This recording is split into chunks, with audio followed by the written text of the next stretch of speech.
Hello and welcome back to my channel. Today I am going to talk about my least favorite books of 2023. So once again, welcome back. I'm so glad you decided to click on this video. Changed up my background a little bit today because it's Christmas time, the tree's up. So like I said, today I'm going to talk about my least favorite books of 2023. And as always, feel like I need to preface this by saying this is just my opinions. If you loved any of these books and they were your favorites of the year, I love that for you and that's awesome.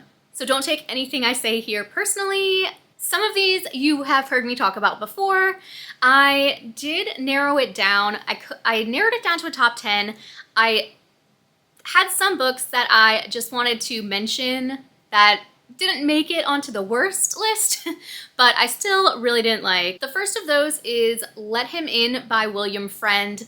This was just bad and I don't recommend it. It's supposed to be literary horror, but honestly it was just the most slow book I've ever read. That's probably a lie, but it's pretty slow and it was not scary and yeah, it was just not for me. The next one is Page Boy by Elliot Page, and this I just found to be, again, pretty boring. I think it had a lot of potential. I think it could have been really good if he focused on certain parts of his life more regarding his transition, how he went from being a famous actor and having to kind of have the public's eyes on him while he was transitioning.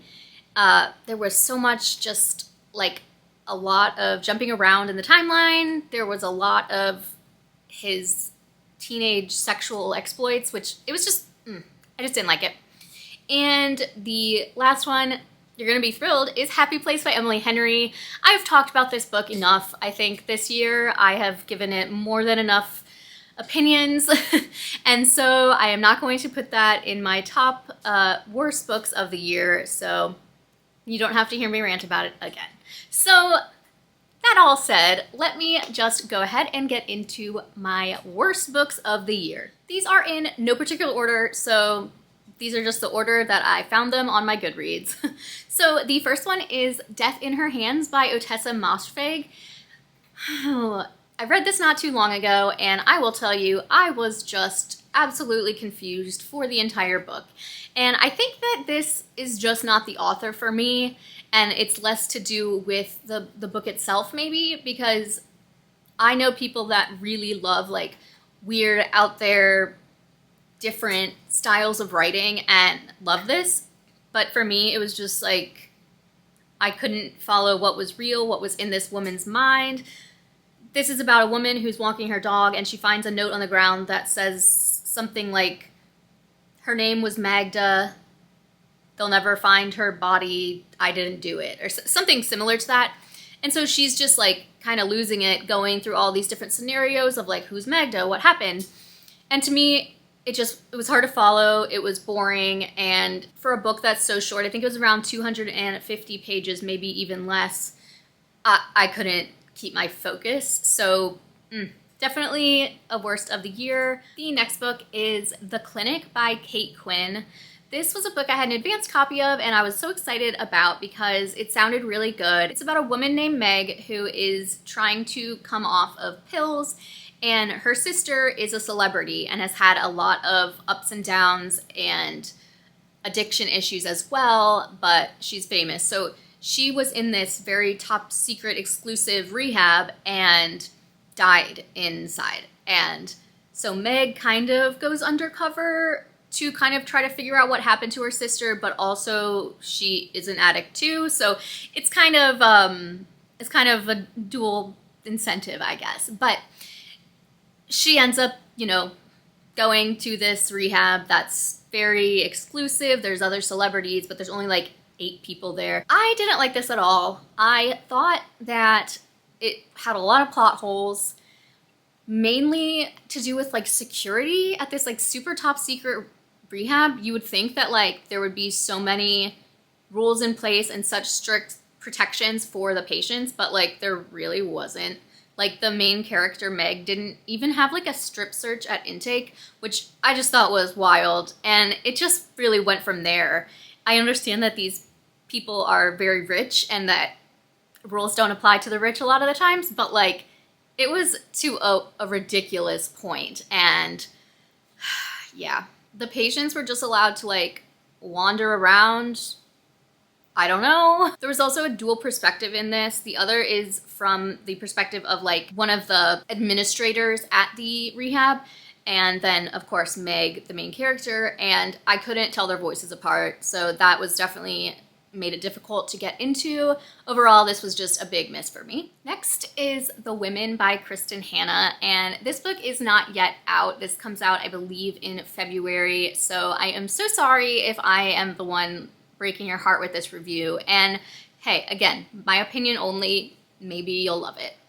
This follows a woman named Frankie who comes from a very military family and just very high standards. It is the early 1960s and the Vietnam War is going on.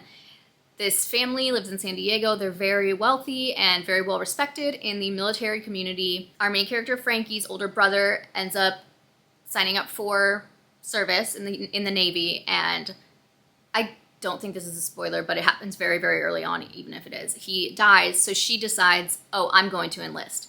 No one in her family takes her seriously. No one really takes her seriously. They're like, women don't go to Vietnam, but she is graduated from nursing school, and she's like, I'm going to go, and I'm going to serve my country. There is so much about what she and her two friends do over in Vietnam and what it was like over there for the very few women who were there. I wrote a really long review of this over on Goodreads. If you're interested, I will link it down below because I don't usually write reviews that long, but I had a lot to say about this, so I will try to keep it short here on YouTube. But my main reason for disliking this book was that it was like 400 plus pages.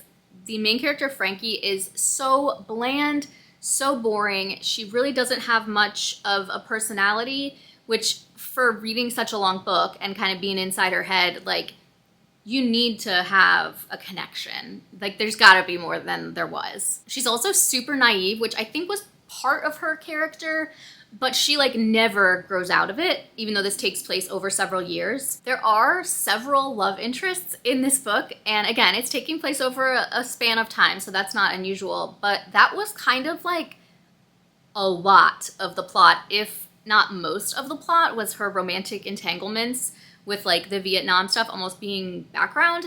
And I mean, that was, to me, mind-blowing. Like, the book is called The Women. We are trying to focus on the women in Vietnam, and we're being overshadowed by her romantic relationships, and I just found that really exhausting and a really like missed opportunity. I get it. She's in her 20s. Of course she's gonna have like a love interest, something's gonna happen, but like it was excessive. And in addition to that, there's so much focus on her dad's approval, and that is just another example of yet another man that is having a big impact on the decisions she made in her life. There was also a trope used twice that if you know, you know, but I can't. I don't know if this is like my least favorite book overall the whole year, but it's definitely my most disappointing, for sure. But take my review with a grain of salt. Please make your own decisions. And again, this comes out in February. The next book on this list I read back in July, and it was so unmemorable to me that I might be a little fuzzy on some of the details, but it is The Tradeoff by Sandy Jones. I have actually already mentioned in a different video that I'm done with reading her books. They're kind of like lighter sort of thrillers, but like easy reading, I should say. Also just exhausting because these characters are so terrible. This book started out as a look at how tabloids can just absolutely ruin lives, and the paparazzi can really just make a mess of celebrities' lives. But it kind of like dissolved into chaos pretty early on, and just bad. Like, it was just bad. The characters were so dumb and naive, and the other one was just so ruthless, the other main character. I don't even remember their names, and I don't feel like looking them up because I do not care. But this book was just a disaster, and I'm not spending more time talking about it. The next book on this list is another really big disappointment to me, and that is The Breakaway by Jennifer Weiner. I have been a really big fan of Jennifer Weiner's books since like the early aughts, so I've read a lot of them. but these last two that she's written have just completely missed the mark for me. The last one being The Summer Place. So this is about a woman named Abby who is an avid cyclist, and she is sometimes leading these trips, long cycling trips for like groups. She is dating a man who I believe wants to get engaged or move in together, and she's like, I don't know. They're kind of having a weird time because she's in love with him, but she's like, is this my forever thing? She's just feeling kind of stuck in life. Then she is asked to lead a trip, I believe from New York City to Buffalo, I think, on bikes. And so she signs up for this. She's the leader, and who should be on this bike trip but this man that she had her one and only one night stand with like a year or two prior, right before she met her boyfriend. It goes from there. There's a lot about her issues with her mom, as her mom is very like overbearing and very critical of her. And as is the case in many of Jennifer Weiner's books, there is a lot about body image and just general like body neutrality, and how our main character Abby is fat, but she's in great shape and she's totally fine with her body, and it's the other people around her that are uncomfortable with it. Love that aspect. This to me, first of all, I'm not trying to sound like a Puritan, but I hate infidelity as like a plot point, and when it didn't need to happen, we could have avoided this. I just hate it. I find it needless, and it kind of makes me not like characters that I otherwise would. I know that there is a lot of nuance to cheating, I guess, or there can be, but I don't like it. That is also a big reason why I didn't like The Summer Place, was because of all of the infidelity. I didn't really find like Abby had a great personality. She was kind of bland, and I felt like her and Sebastian, who was the one night stand, like it just felt forced and like insta-lovey. It was well written, but it was nothing special, and honestly, like some of the things about it really bothered me. The next book is Social Engagement by Avery Carpenter Forey. And this is like one of the only books I gave 1 star to this year, because usually as long as I finish a book, I'm like, 2 stars. I don't know. I just have a hard time rating something 1 star. But this one, I did it. So this is about a woman named Callie who, as the book opens, is laying in a bathtub in a wedding dress eating pizza because she's been married for like 7 hours and her marriage has already imploded. We go back in time to the beginning of this relationship, or I should say when it starts to like go south. And in doing this, Callie is looking through her phone at pictures on Instagram and trying to like see through those means when everything went to hell. And so it's an interesting concept for sure, like having the pictures be the way that she's kind of like sorting out through her past. But it was just, these characters were heinous. Oy. They're like Rhode Island elitists, and I just, super wealthy, and you know I love a rich people problems book, but this one was not it. All the characters were unlikable, and the body shaming was unreal. It is addressed, like the main character has acknowledged she has an eating disorder, and mainly her criticism, body shaming, is directed towards herself. However, it was extremely triggering for me, and I'm sure a lot of other people would be triggered by it. There is like very graphic on-page binging and purging. I wish I had DNF'd this, but I really thought it was going to be something I liked, and I was wrong. The next book is The New Mother by Nora Murphy. This was one that I kind of ranted about in the past, but you're going to get to hear it again. So this follows a new mother, shocking, named Natalie, who has just given birth to her son Oliver, and she's having a really hard time coping with parenthood and with all the stuff that comes along with being a first-time mom. Her baby is incredibly colicky, she's having trouble breastfeeding, and she's just not doing great. Then she meets her neighbor Paul, who seems to have a really good knack for making Oliver calm down. He's just really good with babies and kids. And so they kind of become pretty good friends. Paul is spending a lot of time with Natalie, but of course there is something darker going on. He has some ulterior motives, and it goes from there. So my biggest beef with this book was how frustrating Natalie is. And of course I want to give this character grace because she has just had a baby. She is clearly suffering from postpartum depression, but she was still so frustrating to read about. And I feel like I can be a little less sensitive because like she's not a real person. And I think I would have more sensitivity if this was happening to a real person, but she was offered help by her husband, by her mother, if I'm not mistaken. Her husband offered, you know, we can put him in daycare, you can pump, and I can get up with the feedings. But she just refused help at every turn. She was like, no, he'll only feed from me. But like, we have no proof of this because she's never let her husband try to feed the baby. And it's just over and over and over again, these same situations are happening, and I'm like, girl, let somebody help you. Also, just multiple descriptions of like sore, leaky nipples, and it just was a lot. The next book is You Shouldn't Have Come Here by Geneva Rose. So this is just a mess of a book. It's about a woman named Grace, who is your classic overworked New Yorker who needs to get away and do some work remotely because she just can't stay in the city anymore. So she books an Airbnb out in the middle of nowhere, Wyoming.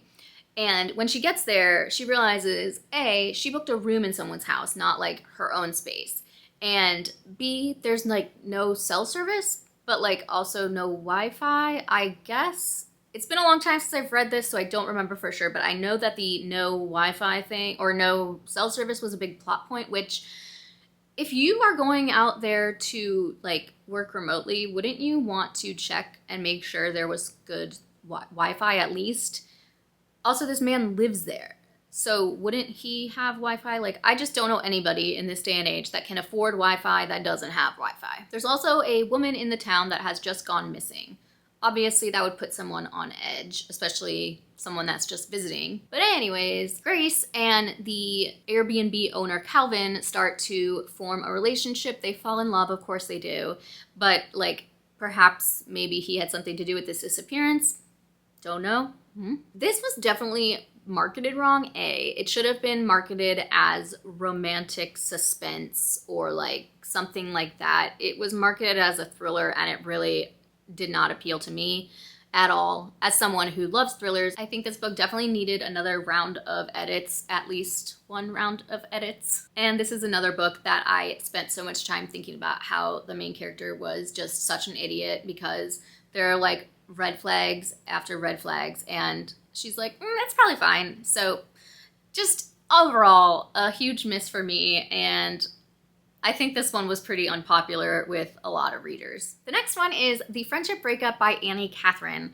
To me, this was just a huge disappointment. So this was written by a bookstagrammer who I really enjoy, and I was disappointed that this book was such a bummer for me. This is basically about a group of moms who have like shunned this one woman who's our main character, and she doesn't know why, and she's still trying to figure it out and like still be part of the group. So that should be a fine book, maybe, but it's so boring. The writing isn't very good. The plot is just this poor woman not taking a hint that nobody wants her around. I do not understand why this main character would want to hang out with these awful women who don't even like her. And all the women were like super shallow, over dramatic. There was like literally nothing redeeming about any of these characters. I don't understand why she would want to hang out with them, even if they did like her. There was also a lot of like unchecked misogyny, which I'm certainly not trying to say anything about the author, but it's just like, that's just icky to me, and I could definitely have done without it. This was just not the mommy drama book for me, disappointingly, because you know I love those. And the last book on this list is She Started It by Sean Gilbert. This was one that I feel like a lot of this video is just me making faces about these books, but I don't know. There are so many things that could have been fixed with like just a little more editing, like huge plot holes. This is about a group of 4 friends from high school who get invited to this bachelorette party on this private island of this woman who they were really bullies to in high school. And all the friends in this group are like, why did we get invited? Like, but whatever, free trip to the Bahamas, let's go. So it just started off on a bad note for me, because why would you go to a bachelorette party with someone you didn't like? Bachelorette parties can be not even that fun when you do like the person. especially destination ones where you have to like pay a lot for it. Although I do remember in this one, everything was already paid for. But like, I don't know. Is it weird that I would rather stay home and hang out with my husband than go to a like resort bachelorette party with some people I don't really like and this girl that I bullied in high, like, I don't know. I'm a homebody and I like hang out with people that I actually care about. All the characters were awful people, and honestly, all of them had the same voice. None of them had distinct personalities. It's told from all these perspectives, and like, I truly didn't know who was who. I had to keep like going back to make sure I was thinking of the right character. The ending was just a disaster, totally unhinged and made no sense to me, like just so unbelievable. And I honestly do think that I would have DNF'd this, except for that I had an advanced copy, and if I didn't finish it, I wouldn't have known how it ended, which I was still interested enough in to like know how it ended, because I was like, maybe it'll redeem the plot, I don't know, but it definitely didn't, and I definitely could have seen myself DNFing this if I hadn't read an early copy. So those are my top 10 worst books of the year. I feel like I went a little ranty, but thanks for watching. I really appreciate it. I will be back with my best books of the year in another video, so stay tuned for that, because I will say, making the list of the worst books and the best books, I had a lot more to choose from in the best books, a lot harder to narrow it down. So overall, great reading year. I really